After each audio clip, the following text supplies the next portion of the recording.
주께서대로 한국 정치의 당정성과 존중성 비판입니다. 오늘날의 한국 정치는 이 두 가지를 특성을 갖고 있는데, 이 특성을 극복하지 못하면은 한국 정치의 선진화, 그것에 의한 한국 사회의 선진화, 선진 정치화는 불가능하다 하는 그런 취지가 되겠습니다. 이 당정성과 종족성은 듣기에 상당히 거부합니다. 상당히 거북해서 저처럼 사람들이 입에 올리지 않습니다. 그러나 속으로는, 내심으로는, 또 일상적으로는 경험하면서 잘 알고 있는 이 저는 정치가가 아니기 때문에 무슨 소리를 해도 남이 뭐라고 그러든 간에 제가 큰 영향을 받을 위치에 있지 않기 때문에 좀 듣기 거부한 이야기라도 좀 자유롭게 할 수 있는 그와 같은 체질이 있습니다. 그래서 좀 거부하시겠지만 제 이야기를 있는 그대로 들어봐 주시면 좋겠다, 그렇게 생각합니다. 우선 화두로 지난 2016년과 7년에 있었던 이 촛불 난동에 대해서 한번 생각해 보도록 합시다. 이게 뭐 때문에 일어났습니까? 다 돼간 8년이 됐는데 무슨 제목으로 박근혜 대통령을 탄핵했나요? 이제 세월이 많이 지나서 우리 다 모든 걸 다 알게 되었습니다. 미르재단을 설립해서 기업에 찬조를 받은 것은 제3자 뇌물죄다, 그거 아니겠습니까? 제가 기억하기로는 그렇습니다.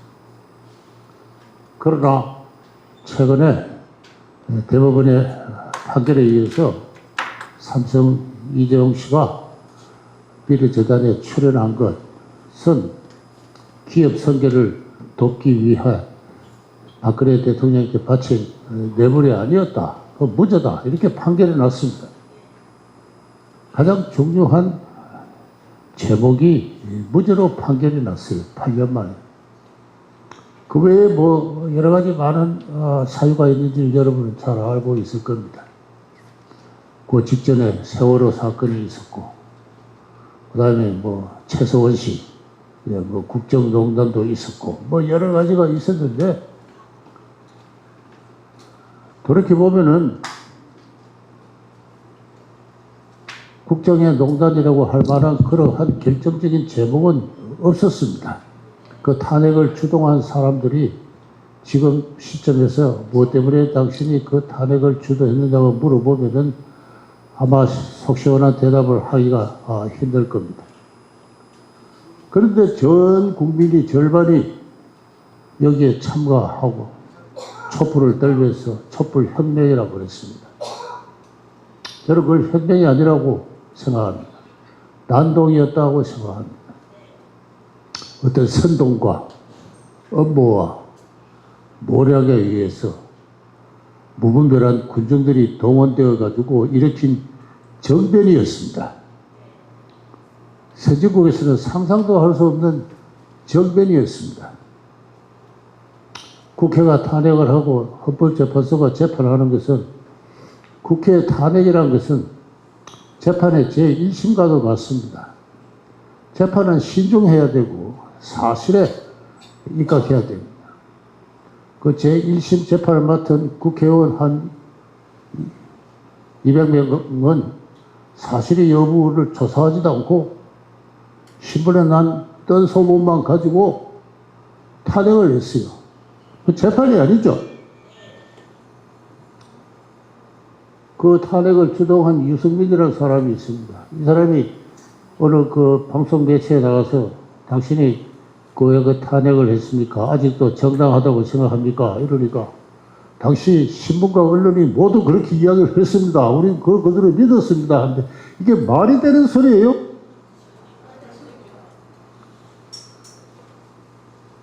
그런데 정치인의 책임만 아닙니다. 언론의 책임도 크고 무엇보다도 무분별하게 촛불을 들었던 수많은 사람들의 그 우리 국민 대다수의 책임입니다. 지금 아무도 거기에 대해서 이야기를 하고 있지 않습니다. 헌법재판관 당시 8명 가운데 엉터리 재판을 했다고 반성한 사람 아무도 없고, 책임감이 깊은 사람은 스스로 양심 고백을 하고 뭐 죽던가 해야 되죠. 그러나 그런 사람 아무도 없습니다. 그런 양심이, 법의 양심이, 법의 원칙이, 법치가 있는 사회가 아니라는 것을 알 수가 있습니다. 제가 그 사건이 있고 나서 한 일주일 뒤인가 광주의 어느 대학에 초청 강연이 있어서 갔습니다. 그랬더니 캠퍼스에 경축 박근혜 탄핵이라고 플래카드가 붙어 있고 학생들이 꽹과리를 치면서 놀고 있는 것을 봤습니다. 박근혜 대통령이 무엇을 잘했든 잘못했든 간에 뭐 큰 잘못이 있었다고 해서 탄핵을 당했을진데 그것은 국가적 불행임, 국민 모두가 가슴 아파해야 될 사건입니다. 그런데 그걸 경축이라고 하고 있어요. 이 사진은 뭐 광주에 있는 그 대학 사진은 아닙니다만은 잘 알려진 뭐 서울의 소린가 하는 사람들이 경축 탄핵 인용하면서 즉각 구속하라고 또 시위를 하고 있습니다. 경축할 일이 아닙니다. 박근혜 대통령이 정말로 외적과 내통을 해서 내란의 음모를 꾸몄거나 국가 재정을 사용을 했거나 해서 마땅히 탄핵당할 일이 있었을진데 그것은 불행하고 슬픈 일이, 경축할 일이 아닙니다. 그런데 모두가 들떠서 경축했습니다. 광주 시내에 어느 제가 식사를 하러 저녁에 갔더니 그 방송이 나오면서 식당 분위기도 경축 분위기예요. 그래서 저는 그때부터 오늘의 이 주제를 생각했습니다. 이 나라는 아직도 국민 모두가 공유하는 공익을 해야 되죠. 국가적 비극이 발생했기 때문에. 대통령은 대외적으로 국가를 대표하는 사람입니다. 국가 이성의 상징이 그 사람이 탄핵되는 것은 결코 경축할 일이 아닙니다. 그걸 경축을 한다는 것은 국가 권력이 특정 집단에 의해 전유되는, 사유되는 그와 같은 상태로서 근대적 공의 세계가, 국민국가가 아직 매우 취약하거나 미성립 상태인 것을 이야기하고 있다. 저는 그때부터 그런 생각을 하면서 그런 관점에서 우리의 지난 역사를 좀 정리해 보려고 지금 노력하고 있는 중입니다.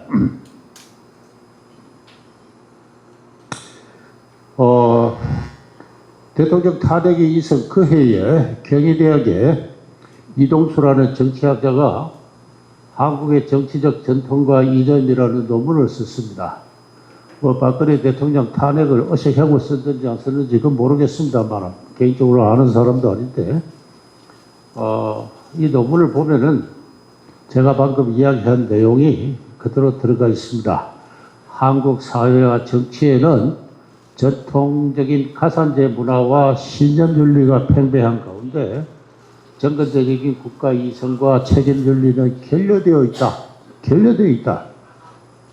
가산제 사회 질서라 하는 것은 자유로운 개인이 주체가 되어가지고 합리적인 계약과 사회적 유대를 형성하는 것이 아니라 혈연, 지연, 학연 등에 의한 집단과 그 집단 내에는 어떤 자연색적인 위계 질서가 있죠. 그 위계 질서를 통해서 사회적 유대를 형성하는 것을 말한다. 이게 중세 사회의 또는 고대 사회의 사회 형성 원리입니다. 시족이라든가 혈연이라든가 지연이라든가 학연과 같은 자기가 특별히 애써 형성한 인연이 아닙니다. 태어날 때부터 타고난 주어진 집단적인 어떤 그 관계 속에서 주어지는 어떤 그 위계 관계가 국가적 규모로 확대된 것, 그게 정근대적인 어떤 가산제 질서라고 한다면은 오늘날 한국의 사회와 정치는 여전히 그러한 가산제적 질서 속에 있다. 이러한 정근대적인 어떤 집단적인 어떤 위계로부터 해방된 가운데 개별 인간이 자유로운 개인으로 성립하고 그 개인의 개인들 간의 큰 정치적 약속으로서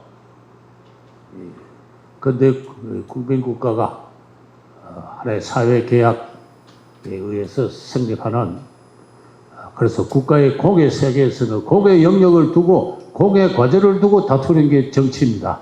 정치인데 그러한 공의 세계와 근대적인 정치는 성립이 있지 않다. 그런 가운데 이 정치가들의 행동을 규제하는 어떤 그 윤리가 어떤 이런 그 공적 책임을 추구하는 것이 아니라 마키아벨리적 또는 막스 웨버적인 어떤 그러한 책임을 정치라기보다는 선과 악을 다투는, 선과 정의, 나는 선이고 너는 악이야, 나는 정의롭고 너는 불의해 하는 이와 같은 어떤 종교적인 어떤 선악 가치를 다투는 이런 신념윤리 따라서 행동하면서 이 신념윤리에 따른 쟁투의 결과가 국가에 어떠한 결과를 초래하는지에 대해서는 관심을 두지 않는 그러한 공적인 책임윤리는 결여된 그와 같은 상태에 있다 하는 것입니다.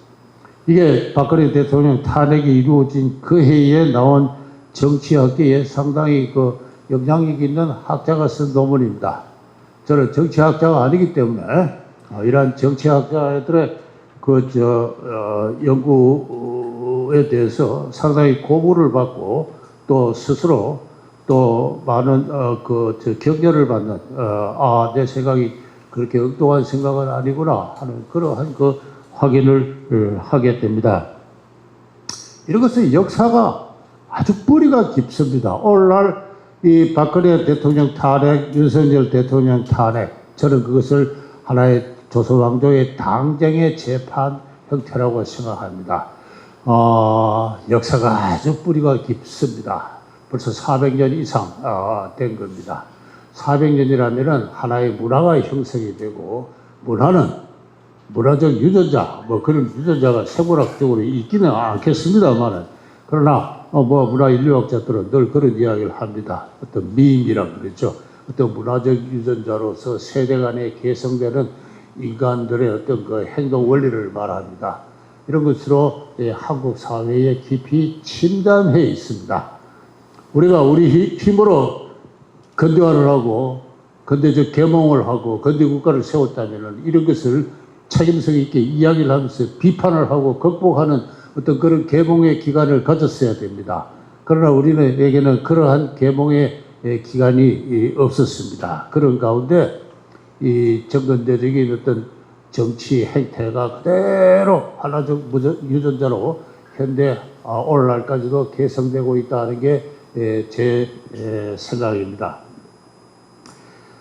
조선왕조에 있어서 공과 사는 그걸 가장 전형적으로 확립을 한 분이 바로 이 태계 이황입니다.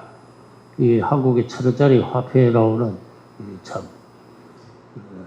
지금도 조선왕조의 성리학의 종장이라고 할까, 가장 큰 스승이라고 할 사람이 오늘날 한국인이 있었어도 불변의 얼굴로 이 일상적인 화폐에 사용되고 있는 것만큼 여전히 이 사람은 우리 한국인들에게 중요한 정신적 영향을 미치고 있는 사회입니다. 여러분, 우리 사람의 마음은 천리의 공과 인욕의 사가 대립하는 장과 같다. 천리란 것은 하늘이 인간에게 내려줄 듯한 불변의 그러한 그 이치입니다. 그러니까 충, 효, 제, 자라 그러죠. 임금에게 충성하고 어버이에게 효도하고 아래 사람에게 자비롭고 그다음에 윗사람에게 공손한 것. 그죠? 이것이 하늘이 인간이 내린 불변의 떳떳한 어떤 이치고 조립이다. 이게 공입니다. 공이고 그다음에는 그러나 이 공을 실천하고 충실하기는 힘듭니다. 힘듭니다. 사람은 자칫하면 불충하고 불효하고 아래 사람에게 대해서 사납고 이 사람에 대해서 방장한 이와 같은 성향을 갖고 있죠. 그게 사입니다. 사다. 군자는 리를 추구하지만은 소인배들은 자기의 한 몸의 편안함과 이익을 추구하기 때문에 이 사에 빠지기 쉽습니다. 그래서 군자는 귀하고 군자는 양반이죠. 양반 관료입니다. 귀합니다. 그리고 자기 한 몸만 아는 이 소인배들, 쌍놈들, 그들의 사는 천합니다. 그래서 사란 것은 마음을 파먹는 벌레요 만악의 그늘이다 이렇게 얘기했습니다. 사를 인정하지 않았습니다. 조선왕조의 시대에 어린애들에게 가르치는 천자문이 있습니다. 사자가 없어요. 공은 있습니다. 공은 귀혈공 이렇게. 사는 뭐 여러 자제를 풀어봐도 뜻도 없어요. 사사로울 사 그럽니다. 동어반복이죠. 사는 사사롭다. 사가 정의가 되지 않은 채 만하게 걸어들어서 내쳐졌습니다. 조선왕조에 있어서 사는 사의 주체로서 개인은 인정되지 않았습니다. 그런 범주가 없었습니다. 이 일본과 큰 차이입니다. 일본은 자기 자신을 가지고 와타쿠시라 그러죠. 합해서는 사입니다. 일본은 사가 정의되어 있는 그런 사회라고 한다면 조선왕조는 사라는 것은 어린애들이 배워서 안 되는 글자 철저하게 무시가 되었습니다. 오직 임금과 신하, 어버이와 아들, 형, 동생, 친구, 양반과 노비 같은 관계 속에서 그 인륜이 규정된 상대적 관계 속에서의 인간이었고 자립적이고 개인적인 의미에 일본적인 의미에 와타쿠시라는 것을 존재하지 않았습니다. 이게 이제 조선왕조의 그 공과 사회 개념인데요. 따라서 어떤 사람이 다른 서점으로 나가가지고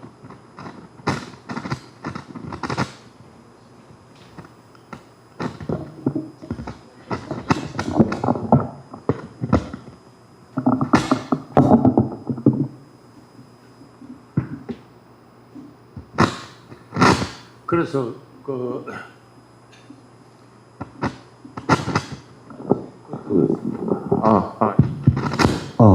이게 이게 자국이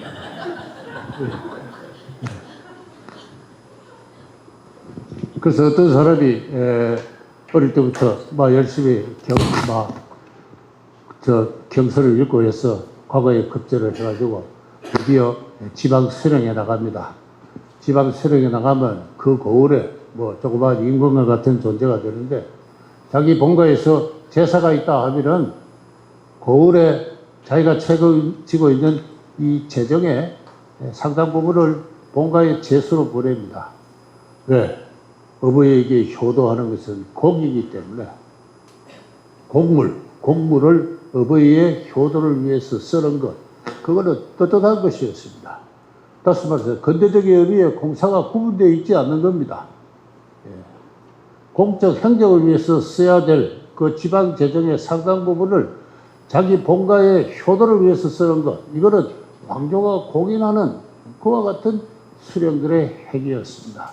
이렇게 공과 사가 구분되어 있지 않았던 그와 같은 시점입니다. 여기서 이제 중요한 문제가 발생을 하게 됩니다. 공의와 사의가 대립하고, 이제 조선왕조 17세기 후반 현종 연간에 있었던 일입니다만, 종조국인 청나라에서 칙사가 옵니다. 그래서 임금이 김만균이라는 그 수찬 보고 그 임금을 늘 그 옆에 가까이서 수행하는 그 관료 보고 영업문에 가서 청의 칙사를 접대하라라고 명령을 내리니까 그 사람은 청나라는 우리 집안의 원수입니다. 병자호란 때 우리 할머니가 강화도에서 숭절을 지키기 위해서 자결을 했습니다. 그 원수의 나라에 식사를 접대하는 일에 내가 나갈 수 없습니다. 이렇게 항명을 해요. 그렇게 하니까 조정의 공론이 딱 갈라졌습니다. 당시는 당정을 하고 있었기 때문에 한당이라는 당시 그 김육을 중심으로 하는 이 한당 계열에서는 신하된 자가 할머니의 원수라는 이유로 맡은 바 공적에 충실하지 않는 것은 성공후사의 대의가 아니다. 이렇게 해서 김만균을 규탄을 해서 김만균이 옥에 갇힙니다. 그러니까 송시열을 중심으로 하는 산당에서 변호를 합니다. 할머니와 손자 간에도 의리는 통한다. 아버지와 자식 간의 의리는 4대에 통한다. 제사 지낼 때 4대까지 지내죠. 따라서 조손 간에도 의리는 통하니까 김만균이 잘못한 것은 없다. 이렇게 합니다. 그러면서 송시열이 하는 말이 사대부의 예와 왕조의 예가 다르지 않다. 이거는 뭐 이때 한 말은 아니고 다른 때 한 말입니다만, 공과 사가 충돌을 할 때 먼저 뭐가 우선하느냐가 이제 여기서부터 소위 16세기 후반 태계에 의한 조선 성리학의 확립 이후에 전면적으로 혼란이 되기 시작.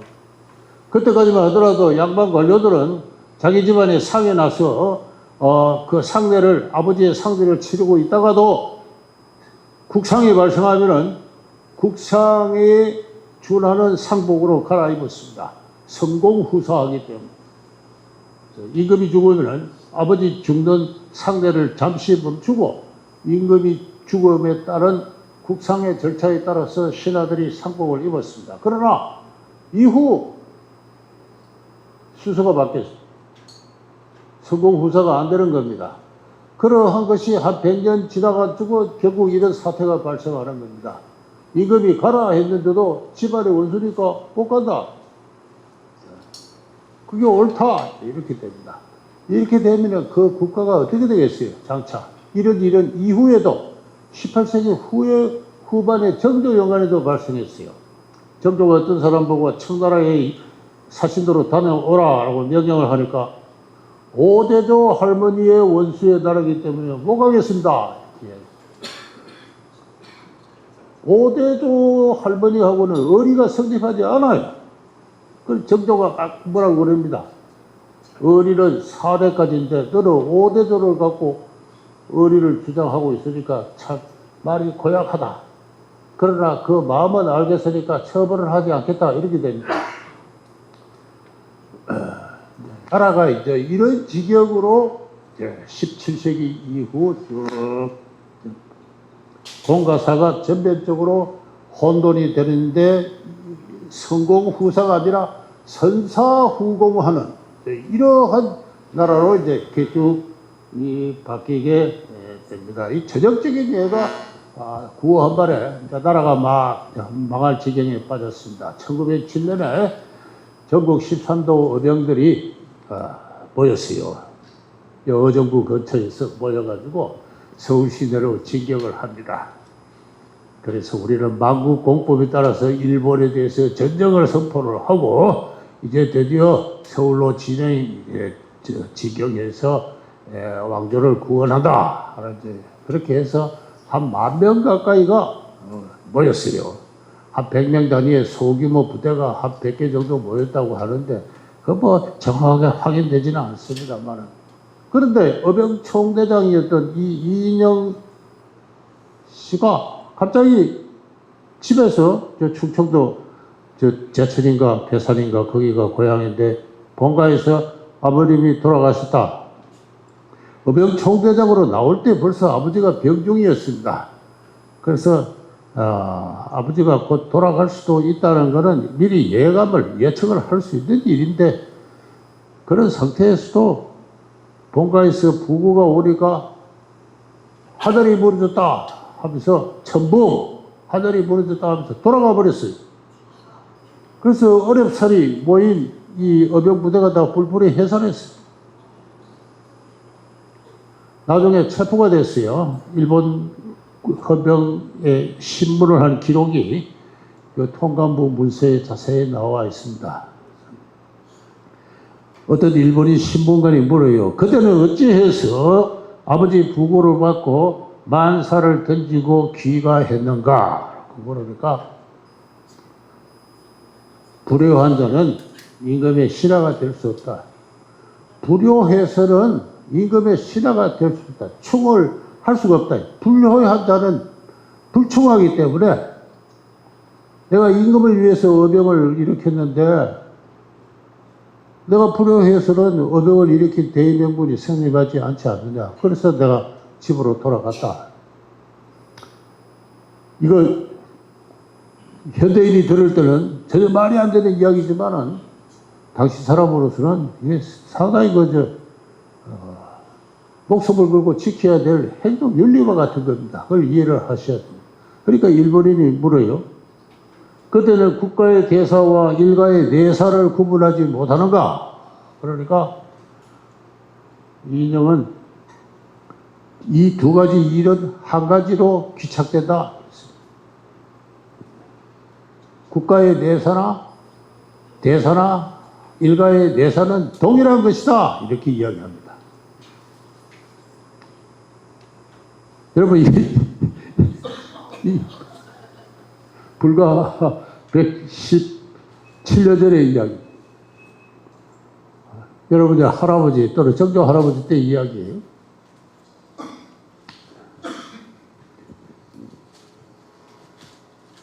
진정 이 사람이 나라를 위하고 효를 위한다면 진중에 빈소를 차려놓고 예를 차리고 끝냈어요.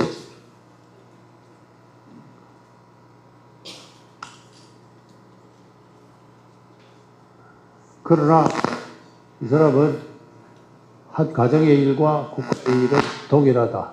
불효한 자는 충신이 될 수 없다는 이유로 만사를 던지고 돌아갔습니다. 그래서 조선왕조는 전쟁다운 전쟁 한번 해보지 못하고 망한 나라예요. 망한 나라.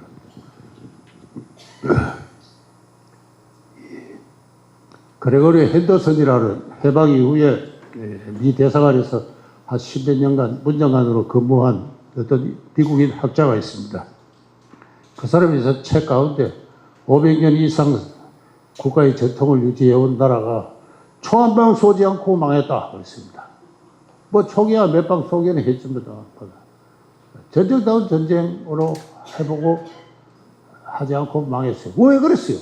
그러니까 자기 힘으로 망한 것도 아니, 자기 힘으로 망하는 거는 죽자사자 싸워가지고 중과부적 힘이 딸려가지고 할 수 없이 후대를 기약하면서 항복을 했을 때 그 자기 힘으로 망한 겁니다. 그러나 총 한 방 쏘지도 않고 망했으니까 자기 힘으로 망한 것도 아니에요. 1910년 8월 29일에 한일 일본과 조선을 평화한다는 조칙이 발표되었습니다. 그때 체린이라는 사람이 이후 3.1운동의 33명의 지도자 가운데 한 사람입니다만 너무나 마음이 울적하고 황당해가지고 남대문에서 쭉 걸어와서 저 종로까지 오는데 어느 누구도 어느 상점 하나도 철시를 하지 않고 세상은 너무나 조용했다. 500년 사직이 망하는 날 세상이 왜 이렇게 평화롭고 조용한가? 왜 그래요? 국가란 것은 저 멀리 있는 딴집과 같은 것이었기 때문에 내가 존경한 것은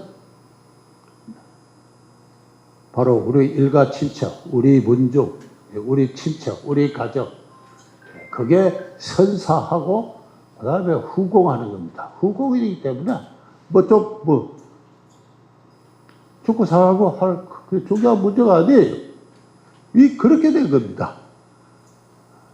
좀 특히 불편하더라도 제 이야기를 저 있는 사실 그대로 받아주면 좋겠습니다. 이런 선사후공하는 조선왕조의 공사관계에 있어서 정치란 것은 16세기 이후 붕당 정치였습니다. 당정이었습니다. 이건 누구나 다 하는 이야기예요. 조선왕조가 왜 망했느냐? 당정 때문에 망했다. 당시 사람들 다 그렇게 이야기했어요. 그렇게 이야기하지 않은 사람이 없었습니다. 오늘날 우리는 철저하게 길을 막고 있지만은 우리의 할아버지, 정정 할아버지도 다 그렇게 이야기했어요. 제가 그 이야기를 지금 다시 이야기를 하고 있는 겁니다. 이 보이는 제가 당의 통락이라고 그 19세기에 그 이건창이라는 그 학자가 쓴 건데 이 당정의 역사를 자세하게 기록을 했습니다. 오늘날 그 당정에 관한 책들이 많은데 전부 이 책에 근본을 두고 있는데 당정은 기본적으로 도덕 논쟁입니다. 도덕. 저놈은 악하다. 저놈은 소인배다. 인품이 비열하다. 인품이 비열한 자가 판서의 중청을 맡고 있습니다. 전하 통촉하소서. 저자를 내치옵소서. 이거 모든 당정과 관련된 문서를 보면은 인품이 비열한 자가 외람되게도 고위직을 차지하고 있으면서 정치를 농락하고 있다. 자, 이런 이야기입니다. 이 도덕 논쟁과 그 인품 경쟁이 모 판서가 상중에 술을 먹었습니다. 상중에 기생들하고 놀았습니다. 그 상대당일 경우에 이제 그런 식으로 그 대간에 사헌부에 상소가 올라갑니다. 이 금액을 덮어둘라 해도 결코 멈추질 않습니다. 제가 본 어느 사건은 거의 한 3, 4개월 동안 계속 상소를 올립니다. 결국은 파직을 하게 되는 이제 이런 결과를 보게 되는 게 그 당정인데요. 이 당정은 대부분 고변, 정탐, 모략, 무고하고 잔인합니다. 잔인해서 이런 당정이 신종세기 후반부터 성립해서 쭉 한 3, 400년 지속되는 사이에 그 당정의 여파가 전국의 고을고을을 방방곡곡을 스며들었습니다. 스며들어서 이 이종환이라는 사람이 쓴 책 가운데 당정의 해독이 시골에까지 미쳐 전국이 하나의 전쟁터와 같았다. 당파가 다르면 혼인이 통하지 않을 뿐 아니라 같은 고장이라도 함께 살지 못하고 같은 동리와 골목에 살아도 서로 헐뜯어서 앞뒤를 청량할 수가 없다. 그 이종환이 택리지를 쓴 목적은 당경이 워낙 심해가지고 당경을 피해서 어느 조용한 시골로 내려가서 사는데 어느 고을을 가면 좋은가 그 책을 쓴 거예요. 이게 택리지입니다. 그때 산업과 교통이 좀 불편하더라도 같은 당색이 모여 있는 데를 가라. 그래야 마음 편하게 서로 교류도 하고 대화도 나누고 살 수 있는데 좀 살기 좋다고 당색이 다른 마을로 들어갔다가는 어떤 일을 당할지 모른다. 진짜 이런 예가 많이 있어요. 많이 있습니다. 뭐 시간 관계에서 다 설명할 수 없습니다만 20세기 초에 우리가 일본에 그 병합된 뒤에 많은 일본인들이 와서 조선 사람들이 하면서 어떤 사람들인가에 대해서 글을 썼어요. 그 가운데 그 타카하시라는 그 한국의 철학사를 정리한 아주 유명한 분이 있는데 그분이 쓴 조선인의 성품에 관한 글이 있습니다. 아주 점잖은 사람이라. 겉으로 보기에는 그야말로 참 점잖하고 교양이 있고 준수하고 좀처럼 시국에 대해서 시국에 관한 일을 입에 올리지 않는 사람도 일단 말문이 터지면은 흉중을 드러내게 되면은 노론에 대한 어떤 원망과 남이는 서론에 대한 어떤 원수의 감정을 드러내기에 주저하지 않는다. 조선인 모두가 얼마나 철저하게 당쟁 지심에 어릴 때부터 그런 이야기를 듣고 자란 거죠. 그래서 창자에 맺힌 피덩이와 같은 원한을 품고 상대당을 무너뜨릴 기회를 모색하고 했던 것이 조선왕조 시대의 당쟁의 문화였습니다. 신구 수령이 교체될 때 전라도 남원의 수령이 교체가 된다. 그런데 후임자로 오는 사람이 당색이 다르다. 그러면 병풍을 치고 서로 마주하지 않고 서로 목소리로만 인수인계합니다. 그래서 인장을 주고받고. 여 광화문 육조거리에서 대감들이, 판서들이 정부를 볼 때도, 같은 마루에서 볼 때도 당색이 다른 사람이, 한 사람은 판서고 한 사람은 뭐 참판인 것 같으면 병풍을 쳐놓고 얼굴을 안 보고 정사를 노렸습니다. 이것이 우리의 아름다운 풍속이다. 그렇게 아름다운 풍속이다.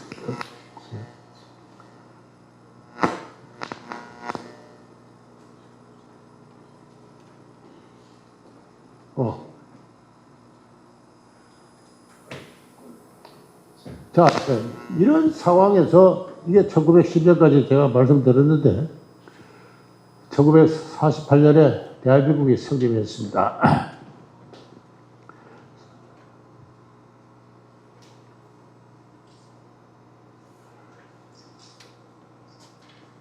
불과 38년이에요. 불과 38년.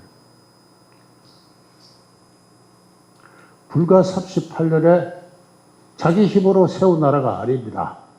제가 아까 자기 힘으로 망한 나라가 아니라고 그랬죠.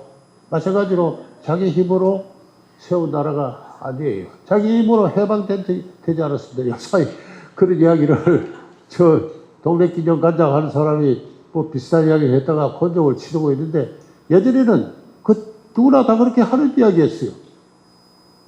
우리가 열심히 독립운동을 해서 우리가 해방을 쟁취했습니다. 이 이야기를 최초로 한 대통령이 누군지 아십니까? 박근혜 대통령이에요. 박근혜 대통령이라는 사람은 의외로 좀 머리가 많이 비어있는 사람.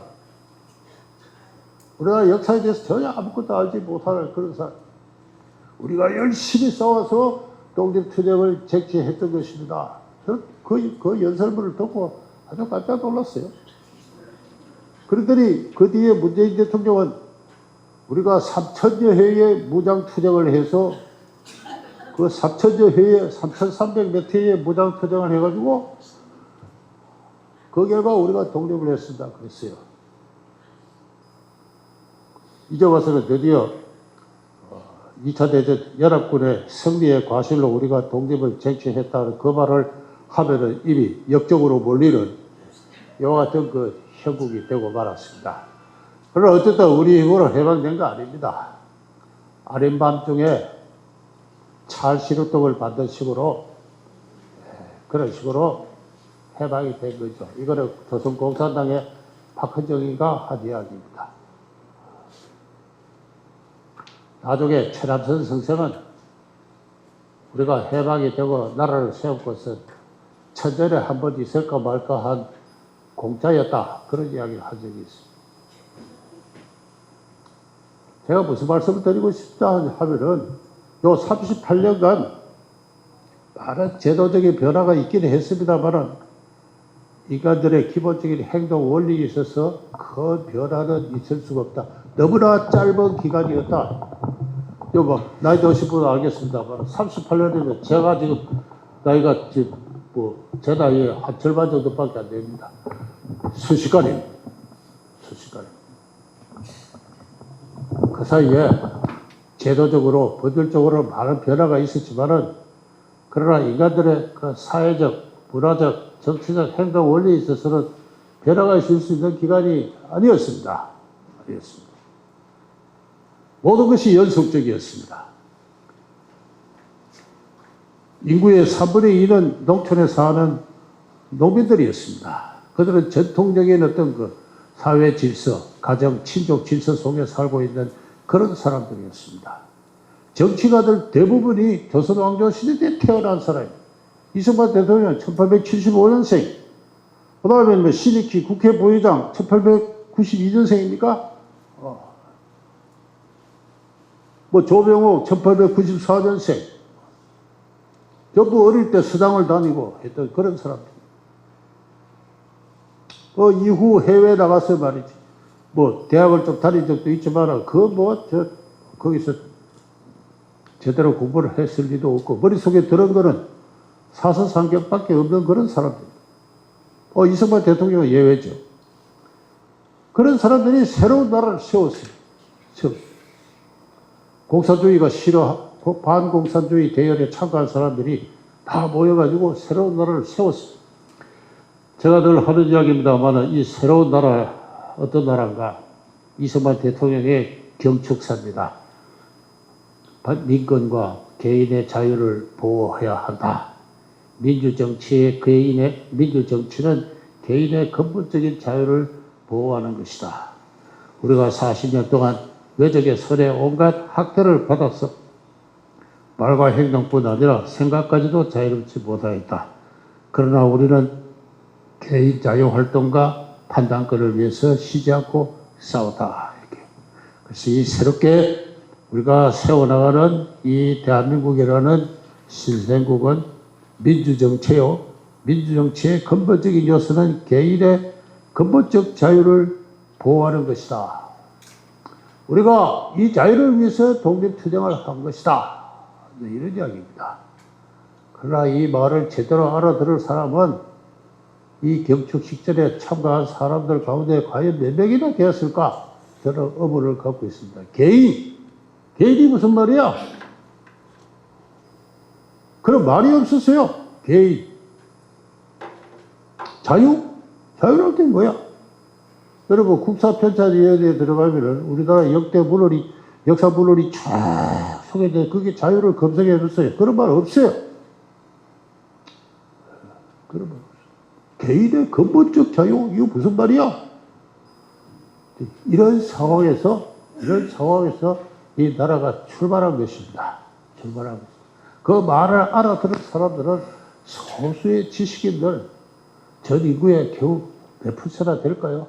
그런 사람들 말이 대통령이 무슨 이야기를 하고 있다는 것을 알아들었지. 대부분의 사람들에게 있어서는 나라 이름조차도 알지 못하고 대한민국이란 제가 어느 그 시골 양반의 일기를 본 적이 있습니다만 이 사람은 65년까지 일기를 썼는데 대한민국이란 말이 한 번도 안 나와요. 우리 조선인 우리 조선인은 그렇게 이러한 그 상황에서 이 대한민국이 출발을 했습니다. 이 대한민국의 건국의 유래가 어떻게 되느냐? 대통령은 또 이야기를 합니다. 우리를 압박하는 외적은 그들의 전제정치를 고집하였으므로 우리의 민주주의를 주장하는 마음은 더욱 굳어져 모든 일에 서양 민주국의 방식을 모범으로 하여 우리의 공화적 사상과 민주주의를 발전시켜 왔어. 그 민주주의와 공화주의가 30년 동안 뿌리를 박아 지금의 결실을 이루었다. 서양 민주국을 모범으로 해서 우리가 민주주의와 공화주의를 발전시켜 왔다 이야기했습니다. 우리 역사를 이야기하지 않았습니다. 우리 역사에 민주주의와 공화주의가 있는 건 아니었어요. 이 대통령은 명확하게 우리의 건국의 유래는 서양 민주국에 있다. 세계사적 사건을 의미해서 국제적 사건이고 세계사적 의미를 가진다는 걸 이야기하고 싶었던 것입니다. 여기서 서양 민주국에는 구체적으로 미국을 말합니다. 미국의 혁명, 독립. 이승만 대통령은 해마다 미국의 독립기념일을 맞이해서 미국의 축제를 보내면서 우리 한국도 미국과 같이 식민지 억압에서 해방되어가지고 자유와 통상의 나라로 발전하고 있습니다. 하는 해마다 그 미국의 독립일에 그 경축을 하고 미국 독립일에 맞아서 주한 미군들에게 또 축사를 보내고 또 전 국민에게 기념사를 담화를 발표하고 그랬습니다. 그러나 이 대통령이 이와 같은 그 주관적인 정치 해결하는 전혀 별도로 대부분의 사람들에게 있어서 이 나라가 어떻게 세워졌는지 이 민주주의와 공화주의의 유래가 어딘지는 알 수가 없는 겁니다. 학교에서 가르치지도 않고 그렇게 가르칠 만한 지식인이 없었습니다. 그런 면에서는 이승만 대통령은 상당히 그 예외적인 사람이었다고 이야기할 수 있습니다. 세월이 지나니까 요사이도 무슨 이야기를 합니까? 한국 민주주의를 세종대왕이 만들었다. 지금 그러고 있어요. 해마다 지금 하글날 되면은 세종대왕의 애비정신, 애비정신. 지금도 애들이 백성거립니다. 백성을 사랑하는 게 정치다. 조선왕조 시대 때 쓰던 용어와 관점 지금 그대로 능숙하게 한국 정치의 일상적인 언어로 지금 사용되고 있어요. 세종대왕이 백성을 위한 정치를 했다는 그런 이야기를 들을 때마다 저는 참 웃지 않을 수가 없는데 세종대왕은 노비제를 만든 사람입니다. 노비제를 법제화한 사람.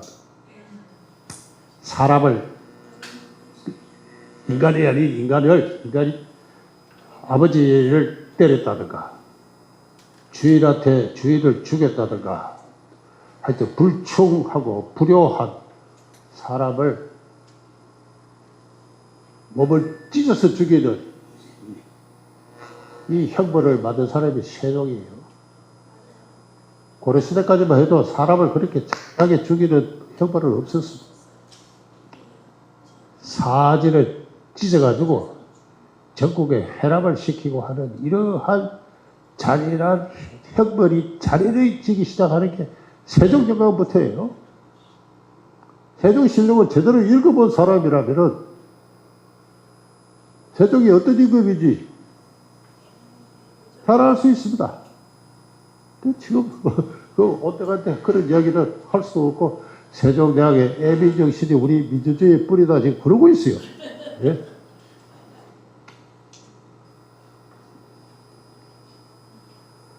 이 나라가 세워진 지 3년 만에 실종되고 말았습니다.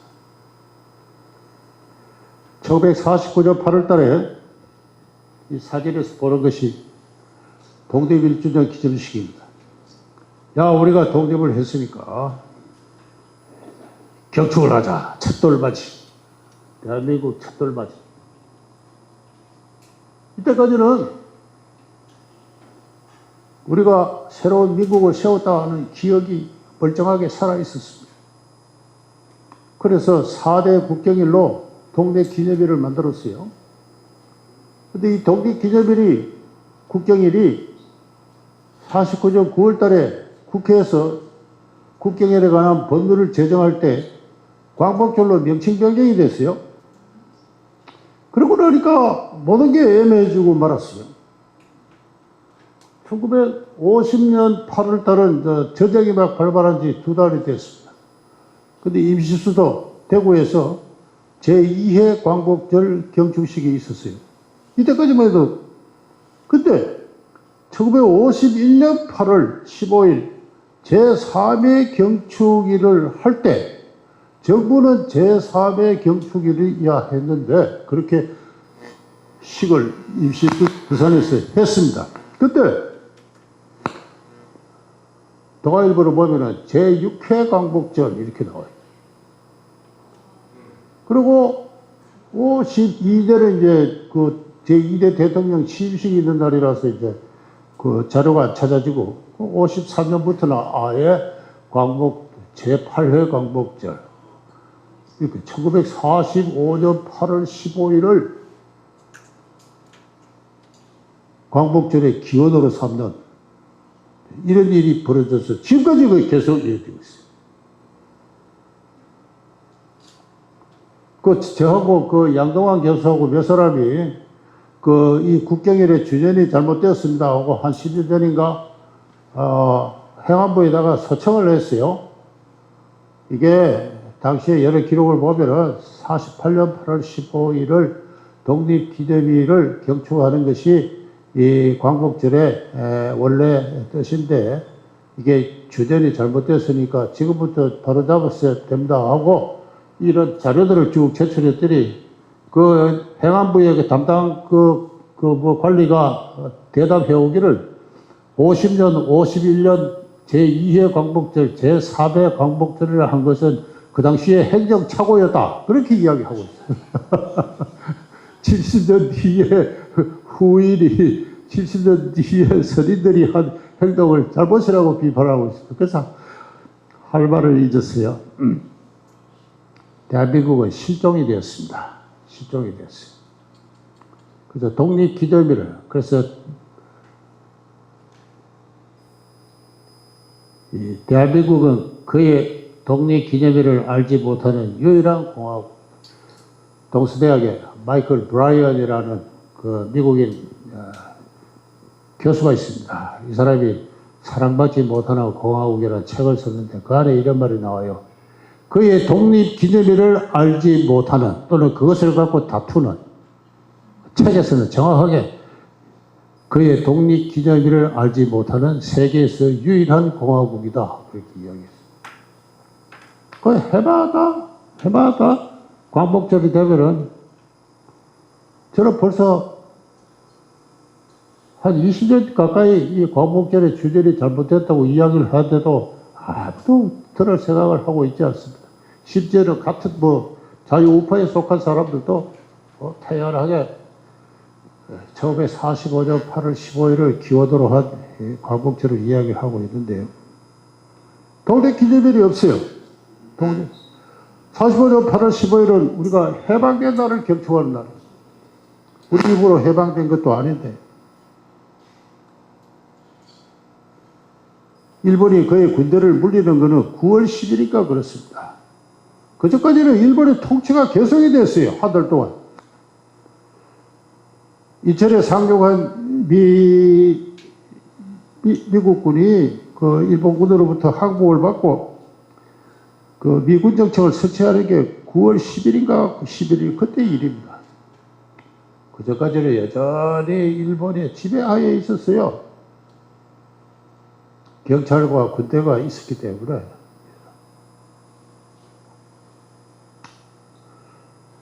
당시 일기를 보더라도 전국이 해방의 기법으로 축제를 벌이고 할 것 한 일주일 뒤의 이야기입니다. 1945년 8월 15일 그날은 조용했어요. 조용했어요. 해마다 8월 15일 해방절, 이 광복절을 해방절로 축하하는 이 한국인들의 집단적인 정치의식은 엄청나게 큰 위선을 안고 있습니다. 근데 태연하게 해마다 그런 이야기를 하고 드디어 급기야는 우리 힘으로 해방을, 독립을 쟁취했습니다. 그러고 있어요. 우리 힘으로 3,306회 무장투쟁을 해가지고 독립을 쟁취했다. 대한민국은 그의 독립기념일을 알지 못하는, 독립기념일을 이야기하면은 서로 다투는 세계에서 유일한 나라가 되었습니다. 그래서 저는 이런 나라가 오래 지속하게 되면 곤란하다 그렇게 생각합니다.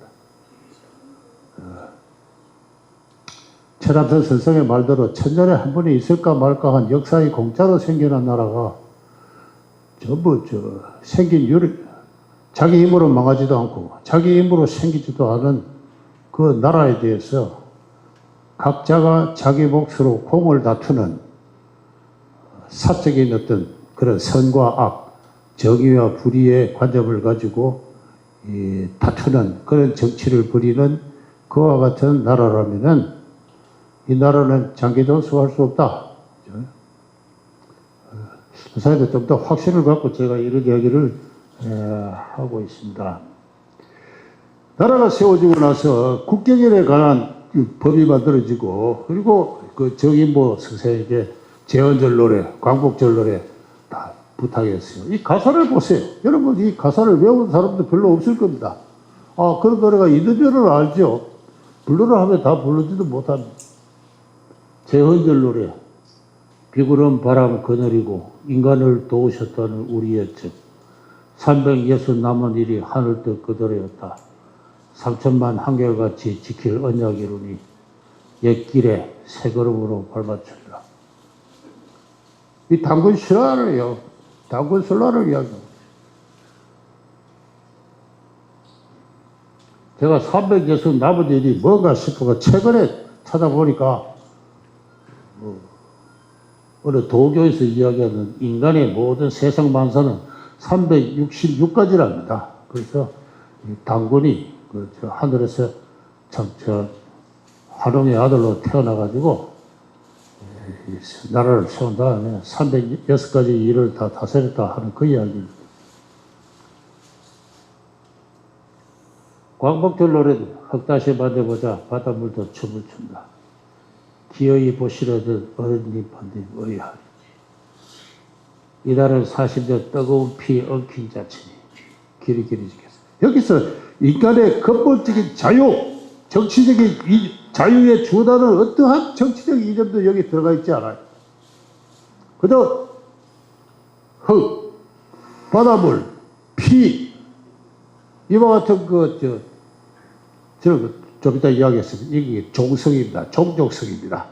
종족성으로서의 새로운 국가를 감각을 하고 있는 겁니다.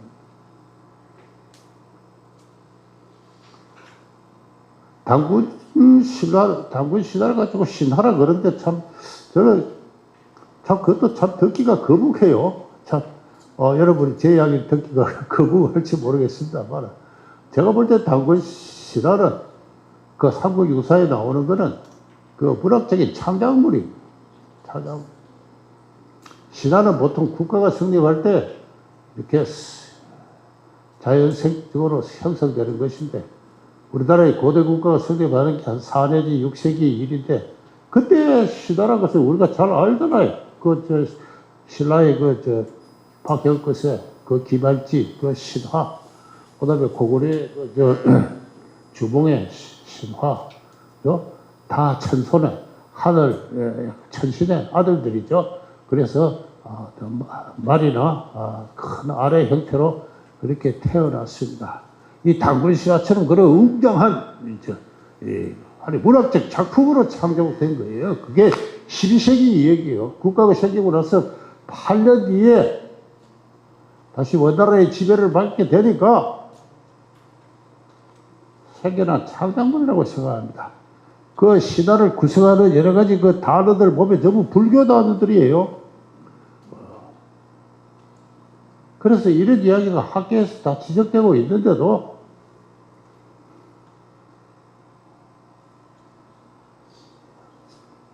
저는 단군 신화는 12세기 원의 지배를 받으면서 자기 정체성에 대한 그 당시 고려인들의 확인 차원에서 만들어진 창작물이라 그렇게 생각합니다.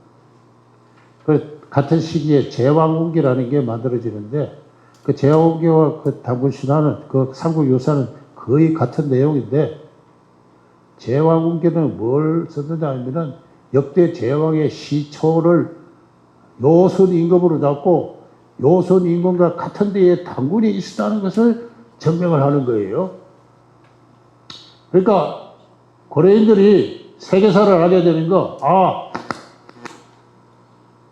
태초에 요순이라는 임금이 있었다. 그때부터 중국의 역사가 시작되었다. 이 세계사를 알게 되는 것은 12세기 때 이야기고, 그때 거기에 준해서 자기 역사를 맞추다 보니까 단군 신화가 창조가 됐어요. 그러면서 그것을 뭐라고 이야기했냐 하면은, 그 천신의 서자로서 환웅을 이야기해요. 적자는 중국이에요. 단군의 아버지 환웅은 천신의 서자예요. 서자. 서자가 여러분 뭔지 아시죠? 그래서 저는 그런 걸 쭉 보면서 이거는 12세기에 고려인들이 만들어낸 세계 감각, 역사 감각에서 만들어진 문학적인 창조물이다, 창작물이다, 그렇게 생각하는데, 또 그런 이야기를 했다가 또 얼마나 욕을 많이 얻어먹을지는 알 수가 없습니다만, 그러나 어쨌든 이 정의보 선생이라는 사람은 제가 최근에 그 사람에 관한 글을 반일 종족의 역사 내려는 책에서 썼습니다만, 근대를 이해하는 사람이 아니에요. 근대적 교육 한학자입니다. 한학자. 이 사람 보고 제헌절, 광복절 노래를 지으라니까 이렇게밖에 못 짓는 거예요. 여기는 어떠한 이점도 없습니다. 억구고 종성으로서 또는 동해물과 백두산으로서 감각되는 어떤 그러한 국가가 지금 여기 반역되어 있고 당군을 시조로 하는 거죠. 예. 이것이 제가 어릴 때부터 불러온 제헌절과 광복절, 크게 봐서 애국가도 마찬가지예요. 애국가도 원래는 춘군가로 만들어졌어요. 19세기 조선왕조 실록을 보면은 왕실의 경사가 생겼을 때 동해물과 백두산이 마르고 닳도록 우리 왕실의 영원하소서 하는 그러한 시를 짓고 그랬던 겁니다. 그대로 지금 그 감각이. 그래서 저는 그 당쟁성에 이어서 이 당쟁성의 기초가 되는 게 이 종족성이다 하는 이야기입니다. 흔히들 민족이라 이야기하지만은 이 민족이란 말은 원래 없었어요. 없었어요. 민족이란 말이 우리나라의 애국 개봉기에 신문에 나타나기 시작하는 게 드문드문 나타나는 게 1907년의 이야기입니다. 그래서도 일정기 내내 쓰였어요. 그 말이 없어지지 않고 우리 종족은 그랬어요. 대표적인 게 1907년에 안창호 선생의 연설입니다. 이분이 미국에서 돌아와가지고 서북회를 만들고 강연을 한 내용이에요. 나라가 지금 망할 지경이 됐죠. 시국의 참담함과 위급함을 이야기하면서 타인의 노예가 되어 가와 국이 패망을 하고 종족이 소멸하기에 이르렀다. 우리 종족이 지금 소멸하고 있다. 우리 서북인 서북 산도 백두산과 구월산의 영령이 낳은 종족이 어찌 이런 구렁텅이에 빠질 수 있는가? 안창호 선생은 아직 민족이라는 말을 몰랐어요. 익숙하게 종족은 늘 조선시대 때 해오던 말이니까. 조선시대 족이 있었어요. 군자족이 있고 소인족이 있었어요. 족이란 건 신분 개념입니다. 신분 개념. 종이란 거는 중국은 화종이고 일본은 이종이에요. 화종. 오랑캐종. 우리는 준화종입니다. 화종에 준하는 종족. 그러니까 종이라는 게 이와 같은 그 중화 세계관 속에서 특별한 신분적 개념을 갖는 그와 같은 말이에요. 이 두 말이 종족이 합쳐지면은 안창호 선생님처럼 백두산과 구월선의 영령이 낳은 우리의 아름다운 역사, 풍속, 문화의 우리 종족이 되는 겁니다. 비족이라 말은 없었어요. 우리 이승만 대통령이 젊은 시절에 옥중에서 쓴 독립정신을 보면 민족이 나와요. 제가 이거 왜 그러냐 싶어가지고 원문을 보니까 원문에도 민족이 나와요. 그래서 앞뒤를 자세히 보니까 이승만 대통령이 민족이라는 말을 쓴 것은 인류라는 뜻입니다. 인류. 근데 인류라는 말은 없었고 인종. 근데 인종 하다가 인이나 민이나 같으니까 태계 선생은 민은 나의 동포다 그랬습니다. 인간은 나의 동포다. 모든 인간은 나와 같은 포태를 타고난 사람이다. 그러니까 인과 민이 같으니까 인족이나 민족이나 같은 말입니다. 그러니까 이승만 대통령이 민족이라는 말을 더불게 썼는데 이거는 인류와 같은 그런 뜻이에요. 이게 일본서 또 중국을 통해서 민족이라는 말이 들어왔어요. 1907년에. 메이지 유신 때 일본의 지식인들이 서양의 네이션이라는 말을 이거 뭐로 번역하느냐 해서 서랑설레 번역하다가 그냥 국민으로 번역하면 딱 알기 좋은데 일본 독특한 어떤 천황제적 어떤 가족제적 어떤 전통이 있는 나라 아니에요. 일본이라는 나라는 천황을 하나의 가부장으로 모시는 대가족과 같은 것으로 그런 식으로 감각을 합니다. 그래서 그에 맞는 어떤 그 말을 만들어내기 위해서 민족이라는 말을 만들어냈어요. 이게 이제 중국으로 퍼지고 중국에서도 조선에 들어오고 또 조선도 일본에서 들어오고 해서 쓰는데 이게 나라마다 뜻이 다 달라요. 중국은 지금 중화민족 하면은 중국을 구성하고 있는 한 70여 개 소수민족, 그 종족들을 통합한 것이 중화민족이다. 그렇게 돼요. 그러니까 국민과 유사한 뜻이죠. 같은 뜻이라고 볼 수가 있습니다. 여러 종족들을 중화라는 하나의 통합된 어떤 그 새로운 종족으로 만든 게 중국에서 민족이고 그 중국 국민입니다.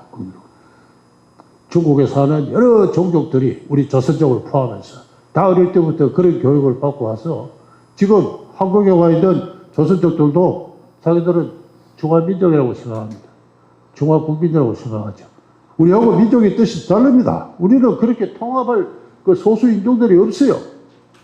순수한 뭐 어떤 의미에서 세계에서 예외적으로 어떤 단일한 어떤 혈통을 갖고 있는 집단, 여기는 자연스럽게 종족이 민족으로 그냥 이렇게 생활을 합니다. 그러면서 이게 일본 민족이나 중국 민족이나 영국 민족이나 프랑스 민족이나 다 똑같은 것으로 돼버렸어요. 민족이란 말이 서양에서 생겨난 것은 17세기 이후입니다. 네이션. 네이션이라는 것은 원래 서양의 지방민이라는 뜻입니다. 서양에서 일찍부터 대학에 성립했는데 대학 기숙사에 여러 학생들이 지방별로 모임을 가질 때 나숑, 네이션 그랬습니다. 여러 상인들의 상공회의소가 있었어요. 그 상공회의소에 그 길드에 구성원들이 지방별로 나뉠 때 네이션 그랬습니다. 근데 이게 17세기 이후에 근대 국가가 되면서 국별이 됐어요. 지방이 인종과 언어와 종교 차이에 불구하고 하나의 시민으로서 자유시민으로서 하나의 국가적 단위의 통합을 이룰 때 그게 네이션이 된 겁니다. 그래서 지방에서 국가로라는 한 2, 300년간의 어떤 정치적 변혁과 진화의 과정에서 서양의 근대 국민국가 그 구성은 네이션이 성립했습니다만 한국에서는 그와 같은 역사적 어떤 경과를 거칠 사이도 없이 말이 돌아서 그대로 기존의 종족을 한 30년간 같이 쓰였습니다. 그 일제시대 때, 일제기 때 우리 그 독립운동가들이 쓴 글들을 보면 재밌어요.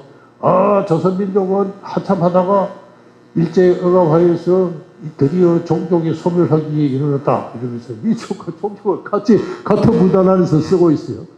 그러니까 아주 편하게 쓰다가 한 40년 이후부터는 종족이라는 말은 사라지고 민족 패권이 성립합니다. 요 관계는 그쪽 자세히 좀 자료를 분석하면은 아주 재미있는데 제가 그런 논문을 아직 못 쓰고 있습니다만은 요새 워낙 컴퓨터가 자료가 모든 자료가 디지털화 되어 있어가지고 그 쉽게 이런 걸 다 찾아낼 수가 있습니다. 그래서 민족이란 말이 쓰이면서 큰 환상을 불러일으킵니다. 우리는 오래전부터 근대화된 국민이었다는 겁니다. 우리는 일본 민족과 동일한 그러한 어떤 그 정치적 통합을 이루는 하나의 근대화된 네이션이라는 겁니다. 이런 환상이 이런 환상이 쭉 그대로 끝없이 소급작용하면서 우리 역사를 정리하기에 이르렀다. 그런데 이미 민족을 소멸하고 있습니다. 일본에는 지금 민족이라는 말이 없어요. 뭐 없다기보다 거의 사용하지 않습니다. 일본에서 일본 민족주의 이러면 이상한 거구다. 그 지정한 거구입니다. 황도파라고 일본의 여별이나 마이니치나 이런 아사히 신문에 들어가서 민족 내지 민족주의 말을 검색해 보세요. 이거는 보통 명사로서 쿠르드 민족이라든가 또 중동에서 벌어지고 있는 그 소수 인종 간의 서로 내란이 있죠. 그런 거 보도하면서 민족이란 말이 그냥 보통 명사로 쓰일 뿐이지, 일본인의 정치적 감각으로서 민족은 일본에서 이미 사라졌습니다. 그리고 중국에서는 지금 전혀 다른 뜻으로 쓰이고 있다는 거죠. 예, 말씀드리고. 얼마 전에 참 우리의 경애하는 수령 동지 김정은 씨가 남한과는 더 이상 같은 민족이 아니다 그랬습니다. 제가 그 말이 참, 야, 정말 참, 오랜만에 말다운 말을 들어보는구나 하고. 네. 저놈들은 우리와 같은 김일성 민족이 아니다는 뜻입니다. 괴이한 족속이었다 그랬어요. 남한은 김정은이 괴이한 족속으로서 우리와 같은 민족이 아니다. 북한은 상당히 강건한 나라입니다. 말을 정확하게 쓸 줄 알아요. 민족을 자기 나름대로 정의를 하고 있고, 남한과는 같은 민족이다. 그러면 여러분 물어봅시다. 북한은 우리와 같은 국민입니까? 아니죠. 북한은 우리와 같은 종족입니까? 종족 맞죠? 그러면 북한과 같은 민족입니까? 예, 하죠. 그건 바로 종족이기 때문에 그런 거예요. 대의술의 본래 뜻은 국민이에요. 민족의 본래 뜻은. 저 김정은이가 정확히 이야기를 했어요. 남한은 괴이한 족속이다. 족속이란 말이 뭔지 아세요? 그게 결례예요, 결례. 최초의 그 선교사들이 성경을 번역하면서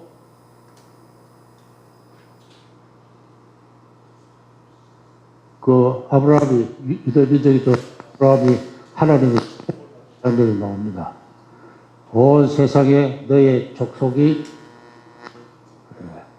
너의 네이션이 충만하리라. 그 킹 영어 사진에 의하면은 너의 네이션이 충만하리라. 그걸 최초의 선교사들이 번역할 때 너희 견해가 충만하리라 그렇게 이야기했어요. 다시 한국들은 그 피부치, 그 족속을 결이라고 했습니다.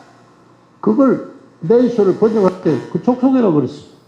종족이죠. 김정은이가 남한은 저 괴이한 족속이다 하고 그 맞는 말이에요. 우리와 같은 민족이 아니다. 그래서 그런데 이미 이 민족으로 인해 각종 환상과 역사, 이것은 이미 한국인들에게 바꿀 수 없는 어떤 문화적 유전자가 되었습니다. 중고등학교 역사책을 보면은 제가 그걸 비판하고 나서는 없어졌습니다만 우리 민족은 모든 문장이 우리 민족 삼국시대 때부터 우리 민족은 이렇게 그 역사의 주체로서 민족을 설정해서 민족의 역사학과 그걸 정립을 했습니다. 자, 이런 상황에서 나라 정치가 어떻게 펼쳐질 것인가 하는 걸 예상할 수 있는 일이다. 처음부터 심한 전쟁을 벌였습니다. 6.25 전쟁 중입니다. 6.25 전쟁 중에 부산 정치 파동이 일어났어요. 이 부산 정치 파동은 이 당시 말하자면 민국당이 대통령 임기가 다 해가니까 내각 책임자로 헌법을 고친 다음에 자당의 대표자가 총리가 집권자가 되는 이러한 정변을 꿈꾸자 이승만 대통령이 거기에 대응해서 발생한 겁니다. 이 부산 정치 파동을 기획한 이 곽상원이라는 사람이 있어요. 이 사진에 보는 사람입니다만 이 곽상원이 나중에 4.19 이후에 국회의원, 민의원 의장도 하고 했습니다만 이 사람 회고록을 보면은 고집불통이요 심술쟁이 이승만을 몰아낼 계획을 세웠다.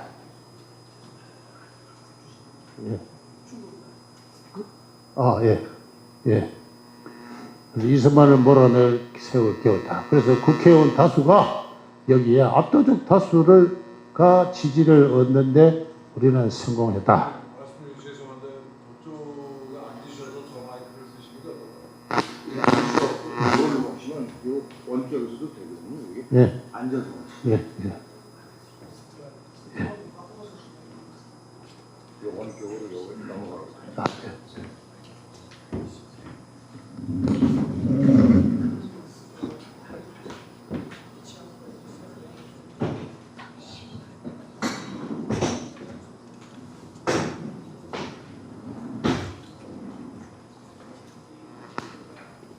오른쪽으로 나오면 예.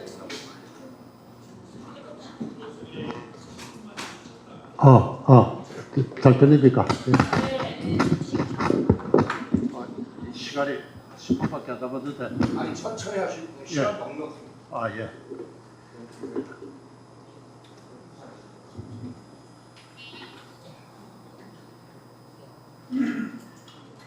이 초대 대통령 임기가 다 할 때, 마이크 안 나오는데. 예. 들립니까? 안 나와요 마이크. 잡아야 됩니다. 아까 그 마이크죠. 이게 낫겠네요. 그냥 하시고. 예.